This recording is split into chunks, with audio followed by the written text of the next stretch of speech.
Hello. હા કોણ?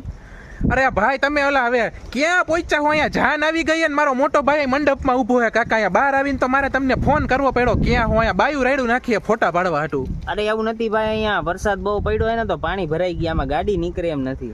ક્યાં વરસાદ પડ્યો હોય? અહીંયા મંડપમાં. અહીંયા મંડપી અમે બધા આવી ગયા કાકા જાન લઈને. અહીંયા વરસાદનું એક ટીપું નથી. તમારે ક્યાં વરસાદ આવ્યો? અરે અમારા ગામમાં ભાઈ ફૂલ વરસાદ આવ્યો હોય, ગાડીઓ તણાઈ જાય છે એવો ફૂલ વરસાદ પડ્યો. મારે ગાડી લઈને કેમ આવું યાર ભલા માણા, તમે સમજતા નથી. પણ મેં ભાઈ તમને કાલનું કીધેલું હતું કે ભાઈ તમે સવારમાં 4 વાગે ને તમારી ઘરે આવી જઈજો, પણ તમે હજી નીકળાય નહીં હોય ઘરેથી. અરે ભાઈ હું ઘરેથી નીકળી ગયો, પણ આ રસ્તામાં હવે વરસાદ તો મારે શું કરું? હું પલરતો આવ્યો, અત્યારે હું પલરી ગયેલો ગાડીમાં બેઠો, પણ આમાં ગાડી તો નખાય નહીં ને પાણીમાં યાર. હમણાં એમ કહો કે મારા ગામમાં વરસાદ પડ્યો ને હવે એમ કહો કે હું ઘરેથી નીકળી ગયો. ભાઈ સાચું બોલો, તમે પહોંચ્યા હો ક્યાં? એટલે હું શેરી ગામના પાટીએ પહોંચ્યો, અહીંયા પાણી ભરેલા છે એટલે હું ન નીકળી શકું. ભલા માણા તમે સમજો, ઘડીક વાર ખમો, હમણાં પાણી ઉતરી જાય બધાય. એલા કાકા તમે